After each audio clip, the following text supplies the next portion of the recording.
ಅಂತ ಹೇಳಿದ್ರು. ಬೆಲೆಗಳೆಲ್ಲ ಇಳಿದೋದ್ವಾ? ಪೆಟ್ರೋಲ್ ಬೆಲೆ ಏನಾಗಿದೆ, ಈಗ ಡೀಸೆಲ್ ಬೆಲೆ ಏನಾಗಿದೆ ನಿಮಗೆ ಗೊತ್ತಾ? ನರೇಂದ್ರ ಮೋದಿ ಅಧಿಕಾರಕ್ಕೆ ಬಂದಾಗ, ಮನಮೋಹನ್ ಸಿಂಗ್ ರವರು ಪ್ರಧಾನಮಂತ್ರಿ ಆಗಿರುವಾಗ 1 ಲೀಟರ್ ಡೀಸೆಲ್ ಬೆಲೆ 57 ರೂಪಾಯಿ. ಈಗೆಷ್ಟು? 95 ರೂಪಾಯಿ. ಇದು ಹೆಚ್ಚಾದ ಯಾರ ಕಾಲದಲ್ಲಿ? नरेंद्र मोदी जी क्यों झूठ बोलता है?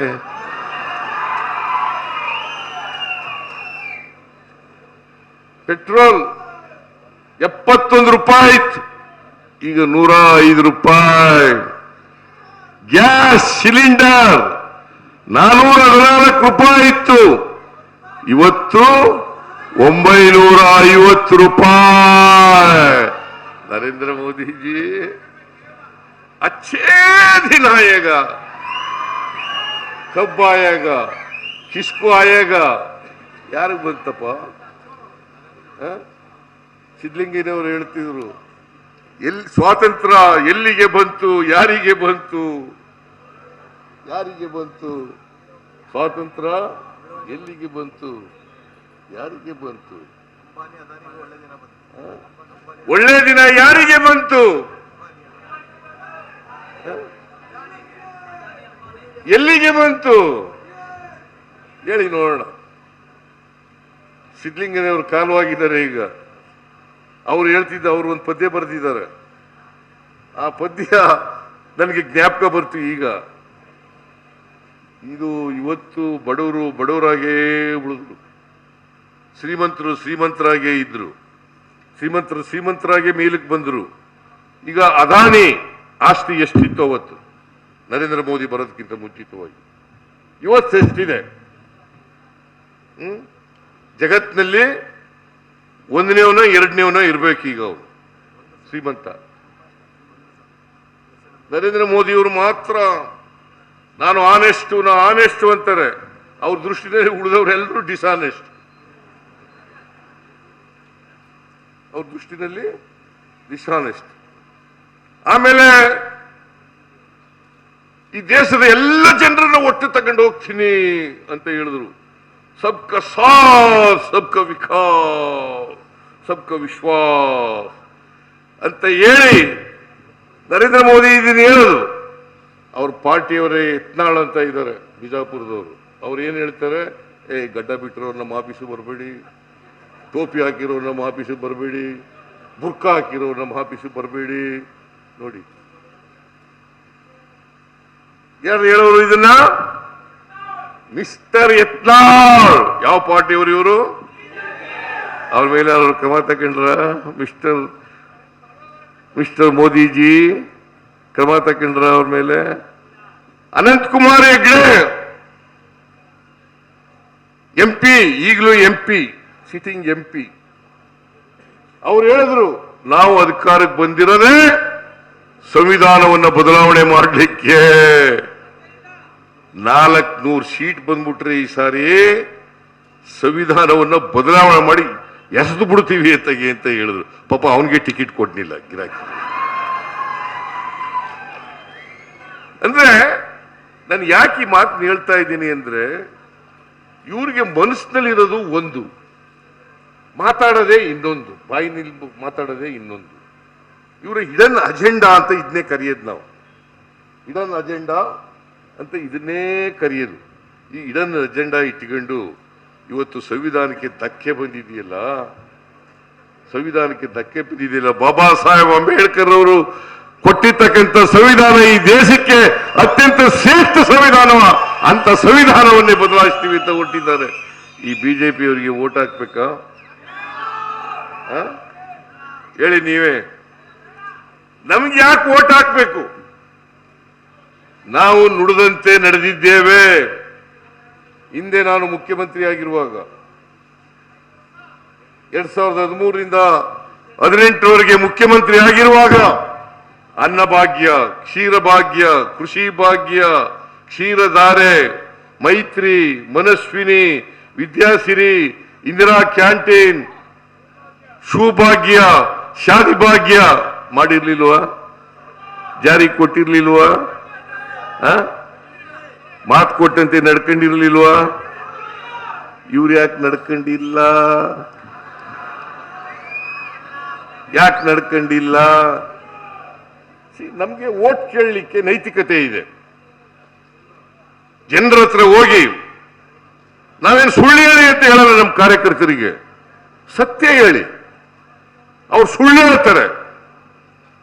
ಈಗ 5 ಗ್ಯಾರಂಟಿಗಳು ನಾವು ಘೋಷಣೆ ಮಾಡಿದಾಗ ನಾನು ಡಿ ಕೆ ಶಿವಕುಮಾರ್ ರಾವ್ ಇಬ್ರು 5 ಗ್ಯಾರಂಟಿ ಚೆಕ್ಗಳನ್ನು ಸೈನ್ ಮಾಡಿ ಮನೆಗೆ ಹಂಚಿದ್ರು. ಆಗ ಇದೇ ನರೇಂದ್ರ ಮೋದಿ ಅವರು ರಾಜಸ್ಥಾನದಲ್ಲಿ ಒಂದು ಭಾಷಣದಲ್ಲಿ ಹೇಳಿದ್ರು. ಏನಂತ ಹೇಳಿದ್ರು ಗೊತ್ತಾ? ಸಿದ್ದರಾಮಯ್ಯನವರಿಗೆ 5 ಗ್ಯಾರಂಟಿಗಳನ್ನ ಜಾರಿ ಮಾಡಲಿಕ್ಕೆ ಸಾಧ್ಯ ಇಲ್ಲ. ಒಂದು ವೇಳೆ ಜಾರಿ ಮಾಡಿದ್ರೆ ದೇಶ ಆರ್ಥಿಕವಾಗಿ ದಿವಾಳಿ ಆಗ್ಬಿಡ್ತದೆ, ಟ್ರೆಜರಿ ಖಾಲಿ ಆಗ್ಬಿಡ್ತದೆ. ಯಾರು ಹೇಳಿದ್ದು ಇದನ್ನ? ಮಿಸ್ಟರ್ ಮೋದಿಜಿ. ಈಗ ನಾನು ಅಧಿಕಾರಕ್ಕೆ ಬಂದು 10 ತಿಂಗಳಾಯ್ತು ಮುಖ್ಯಮಂತ್ರಿ ಆಗಿ. ಈ 10 ತಿಂಗಳಲ್ಲಿ ಎಲ್ಲ 5 ಗ್ಯಾರಂಟಿಗಳ ಯೋಜನೆಗಳನ್ನು ಕೂಡ ಜಾರಿ ಮಾಡಿ 36,000 ಕೋಟಿ ರೂಪಾಯಿಗಳನ್ನ ಖರ್ಚು ಮಾಡಿದ್ದೀವಿ. ನಾವು ಮಾಡಿದೀವೋ ಇಲ್ಲ? ಹೇಳಿ, ಧೈರ್ಯವಾಗಿ ಹೇಳಿ. ಮಾಡಿದ್ದೀವಿ. ಶಕ್ತಿ ಯೋಜನೆ ಮಾಡಿದೀವೋ ಇಲ್ಲ? ಎಲ್ಲ ಹೆಣ್ಮಕ್ಳು ಫ್ರೀಯಾಗಿ ತಿರ್ಗಾ ಬಸ್ನಲ್ಲಿ ಓಡಾಡ್ತಾ ಇದ್ದಾರೆ. ಇಲ್ಲ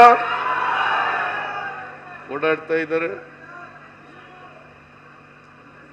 ಅನ್ನಭಾಗ್ಯ ನಾನು 7 kg ಕೊಡ್ತಾ ಇದ್ದೆ ಫ್ರೀಯಾಗಿ, ಅದನ್ನ 5 kg ಇಳಿಸಿದ್ರು. ಅದಕ್ಕೆ ನಾನೇನ್ ಮಾಡಿದೆ? ಬಡವರು 3 ಹೊತ್ತು ಹೊಟ್ಟೆ ತುಂಬ ಊಟ ಮಾಡಲೇಬೇಕು. ಯಾರು ಕೂಡ ಹಸದು ಮಲಗಬಾರದು. ಯಾವ ಬಡವರು ಕೂಡ ಹಸದು ಮಲಗಬಾರದು. ಅದಕ್ಕೆ ಧರ್ಮ ಇಲ್ಲ, ಜಾತಿ ಇಲ್ಲ, ಪಕ್ಷ ಇಲ್ಲ. ಎಲ್ಲ ಬಡವರಿಗೂ ಕೂಡ, ಎಲ್ಲ ಜಾತಿಯ ಬಡವರಿಗೂ ಕೂಡ, ಎಲ್ಲ ಧರ್ಮದ ಬಡವರಿಗೂ ಕೂಡ ಅಕ್ಕಿ ಕೊಡಬೇಕು ಅಂತೇಳಿ ತೀರ್ಮಾನ ಮಾಡಿ ಅಕ್ಕಿ 7 kg ಅಕ್ಕಿ ಕೊಟ್ಟು ಇವರು ಅದರಲ್ಲಿ 7 kg ಕಟ್ ಮಾಡಿಬಿಟ್ರು. ಯಾಕಂದ್ರೆ ಇವರು ಕಟಿಂಗ್ ನಲ್ಲಿ ಬಹಳ ನಿಶೀಮರು. ಇವರು ಕಟ್ ಮಾಡಿಬಿಟ್ರು. ನಾನು ಅದಕ್ಕೆ ಹೇಳಿದೆ, ನಾವು ಅಧಿಕಾರಕ್ಕೆ ಬಂದರೆ 5 kg ಜೊತೆಗೆ ಇನ್ನ 5 kg ಸೇರಿಸಿ 10 kg ಕೊಡ್ತೀವಿ. ಹೊಟ್ಟೆ ತುಂಬ 3 ಹೊತ್ತು ಬಡವರು ಊಟ ಮಾಡಲಿ. ಯಾಕಂದ್ರೆ ಬಿಜೆಪಿ ಬಡವರು ಊಟ ಮಾಡಲಿ ಅನ್ನೋದು ನಮ್ಮ ಉದ್ದೇಶ. ಅವ್ರಿಗೆ ಅಕ್ಕಿ ಸಿಕ್ಕಲ್ವಾ? ಬಿಜೆಪಿ ಬಡವರಿಗೆ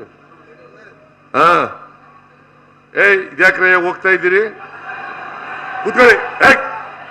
ಕೂರಿ. ಬಿಡ್ಬೇಡಿ ಅವ್ರನ್ನ ಅಲ್ಲಿ.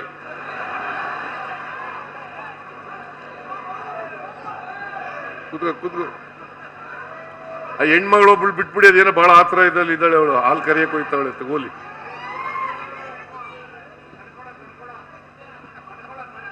ಕಡ್ಕೊಳ್ದವ್ರ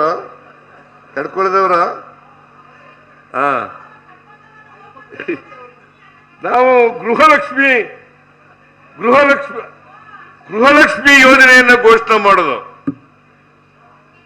ಅದು ಮನೆ ಯಜಮಾನಿಗೆ 2,000 ರೂಪಾಯಿ ತಿಂಗಳಿಗೆ ಕೊಡೋ ಅಂತ ಕಾರ್ಯಕ್ರಮ. 1,17,00,000 1,17,00,000 ಯಜಮಾನಿಯರಿಗೆ ತಿಂಗಳಿಗೆ 2,000 ರೂಪಾಯಿ ಕೊಡ್ತಾ ಇದ್ದೀವಿ. 1,17,00,000 ಅಂದ್ರೆ ಸುಮಾರು 4.25 ಕೋಟಿ ಕುಟುಂಬಗಳಿಗೆ, ಜನರಿಗೆ ಈ ಬೆನಿಫಿಟ್ ಎಲ್ಲ ಸಿಗ್ತಾ ಇದೆ. ಗೃಹ ಜ್ಯೋತಿ 200 ಯೂನಿಟ್ ವರೆಗೆ ಫ್ರೀಯಾಗಿ ಕೊಡ್ತಾ ಇದೀವೋ ಇಲ್ಲ? ಕೊಡ್ತಾ ಇದೀವಿ ಅಲ್ವಾ? ಇದನ್ನೆಲ್ಲ ಯಾರು ಹೇಳೋರು ಜನಗಳಿಗೆ? ನೀವೇ ಹೇಳ್ಬೇಕಲ್ವಾ? ಹೇಳ್ತಾ ಇದ್ದೀರಾ? ಗೃಹಲಕ್ಷ್ಮಿ, ಗೃಹ ಜ್ಯೋತಿ, ಅನ್ನಭಾಗ್ಯ, ಶಕ್ತಿ ಯೋಜನೆ. ನರೇಂದ್ರ ಮೋದಿ ಅವರು 2 ಕೋಟಿ ಕೊಡ್ತೀನಿ, ಉದ್ಯೋಗ ಸೃಷ್ಟಿ ಮಾಡ್ತೀನಿ ಅಂದ್ಬಿಟ್ಟು ಮಾಡಲಿಲ್ಲ. ನಾವು ಅದಕ್ಕೆ 22-23ನೇ ಇಸ್ವಿನಲ್ಲಿ ಯಾರು ಪದವೀಧರರಾಗಿರ್ತಾರೆ, ಯಾರು ಡಿಪ್ಲೊಮಾ ಹೋಲ್ಡರ್ಸ್ ಆಗಿರ್ತಾರೆ, ಯಾರಿಗೆ 6 ತಿಂಗಳಲ್ಲಿ ಕೆಲಸ ಸಿಕ್ಕಲ್ಲ, ಅವರಿಗೆ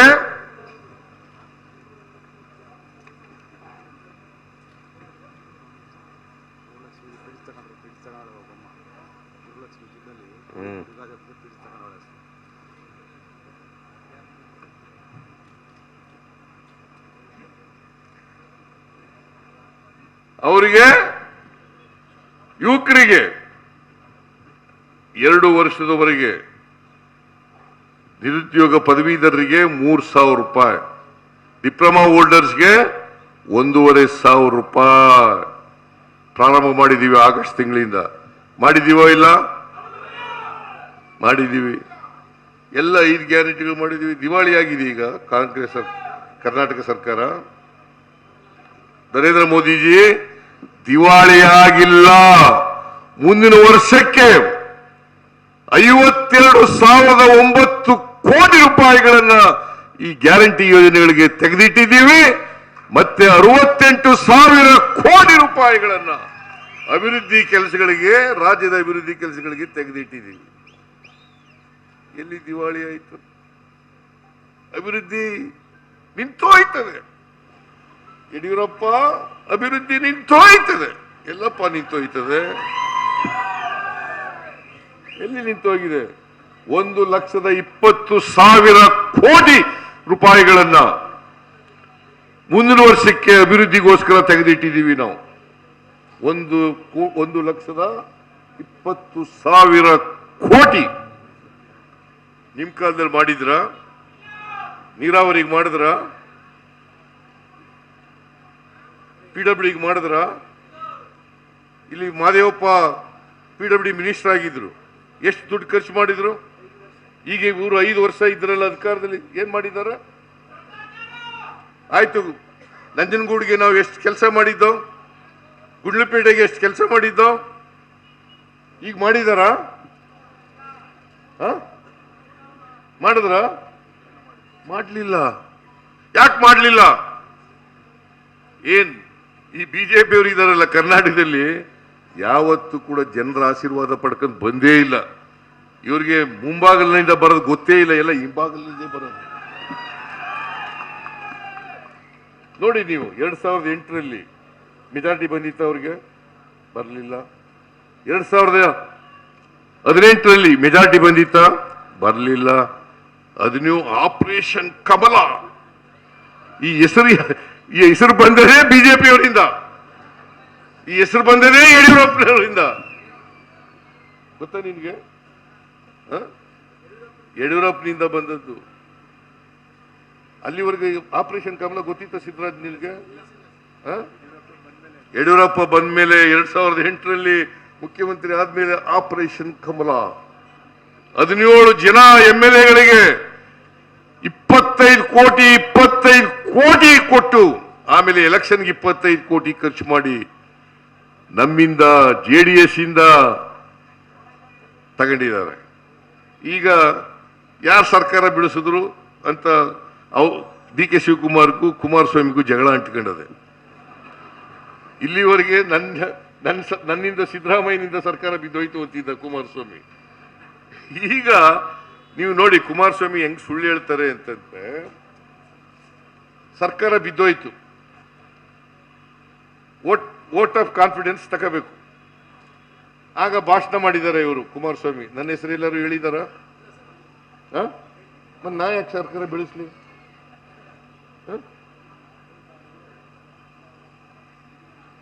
ನಿಜವಾಗಿ ಕುಮಾರಸ್ವಾಮಿ ಸರ್ಕಾರ ಬೆಳೆಸಿದವರು ಯಡಿಯೂರಪ್ಪ ಅಂಡ್ ಕಂಪನಿ. ಇದನ್ನ ಅರ್ಥ ಮಾಡ್ಕೋಬೇಕು. ಈಗ ಅವರವರೇ ಬಾಯ್ ಜೊತೆ ಸೇರ್ಕೊಂಡಿದ್ದಾರೆ. ಇದೇ ದೇವೇಗೌಡರು ಹೇಳಿದ್ರು, ನಾನು ಏನಾದ್ರು ಪುನರ್ಜನ್ಮ ಅಂತ ಇದ್ರೆ ನಾನು ಮುಂದಿನ ಜನ್ಮದಲ್ಲಿ ಮುಸ್ಲಿಂ ಆಗುತ್ತೀನಿ. ಮುಂದಿನ ಜನ್ಮದಲ್ಲಿ ಮುಸ್ಲಿಂ ಆಗ್ಬಿಡ್ತೀನಿ. ಈಗ ನರೇಂದ್ರ ಮೋದಿ ಜೊತೆ ಸೇರ್ಕೊಂಡ್ಬಿಟ್ಟವ್ರು.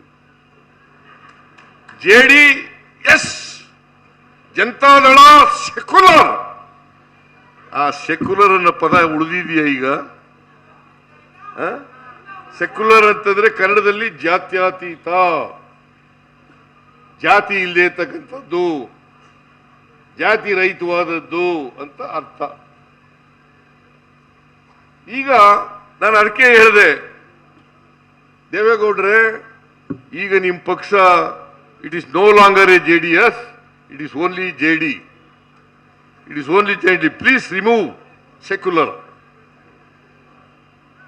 ಹಾಗಂತ ಹೇಳೋದಕ್ಕೆ ಸಿದ್ದರಾಮಯ್ಯನಿಗೆ ಗರ್ವಭಂಗ ಮಾಡ್ತೀನಿ, ನಾನು ಶಪಥ ಮಾಡ್ತೀನಿ ಗರ್ವಭಂಗ. ನಾನು ಹೇಳಿದೆ, ಮಿಸ್ಟರ್ ದೇವೇಗೌಡ್ರೆ, ನನಗೆ ಗರ್ವನೇ ಇಲ್ಲ, ಇನ್ ಭಂಗ ಎಲ್ಲಪ್ಪ ಮಾಡ್ತೀಯ ನೀವು? ಗರ್ವ ಇದ್ರೆ ತಾನೇ ಭಂಗ ಮಾಡೋದು.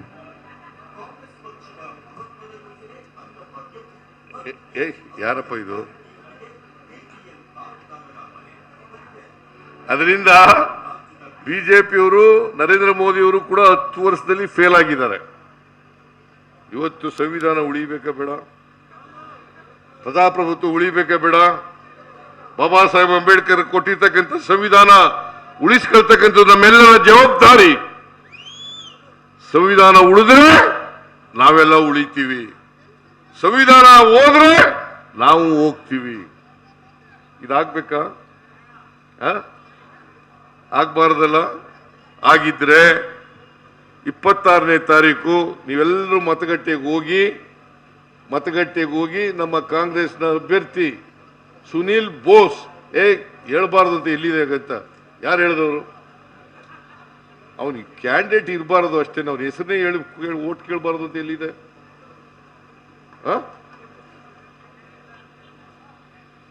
ಕೇಳಬಾರದು ಅಂತ ಎಲ್ಲಿದೆ? ಬಂದಿಲ್ಲ ಅವರು ಅಷ್ಟೇ, ವೇದಿಕೆ ಮೇಲೆ ಇಲ್ಲ, ಅವರು ಬಂದಿಲ್ಲ. ಅವ್ರ ಪರವಾಗಿ ನಾನು ಓಟ್ ಕೇಳ್ತಾ ಇದ್ದೀನಿ, ಸುನೀಲ್ ಬೋಸ್ ಪರವಾಗಿ ಓಟ್ ಕೇಳ್ತಾ ಇದ್ದೀನಿ ನಾನು. It is my as chief minister of this state, it is my duty and responsibility to ask vote in favor of Sunil Bose. ನೀವೆಲ್ಲ ಸುನೀಲ್ ಬೋಸ್ಗೆ ಆಶೀರ್ವಾದ ಮಾಡ್ತೀರಿ ಅಲ್ವಾ? ದಯವಿಟ್ಟು ಮಾಡಿ. ಬಿಜೆಪಿ ಅಭ್ಯರ್ಥಿಯನ್ನು ಸೋಲಿಸಿ ನಮ್ಮ ಅಭ್ಯರ್ಥಿಯನ್ನ ಗೆಲ್ಲಿಸಿ. ಮಾಡ್ತೀರಿ ತಾನೆ? ಎಲ್ಲಿ ಕೈ ಎತ್ತಿ ನೋಡೋಣ. ನಿಮ್ಮೆಲ್ಲರಿಗೂ ನಮಸ್ಕಾರ, ಧನ್ಯವಾದ. ಹೆಚ್ಚಿನ ವಿಡಿಯೋಗಳಿಗೆ ಪ್ರತಿಧ್ವನಿ ಯೂಟ್ಯೂಬ್ ಚಾನೆಲ್ ಸಬ್ಸ್ಕ್ರೈಬ್ ಮಾಡಿ, ಬೆಲ್ ಐಕಾನ್ ಕ್ಲಿಕ್ ಮಾಡಿ.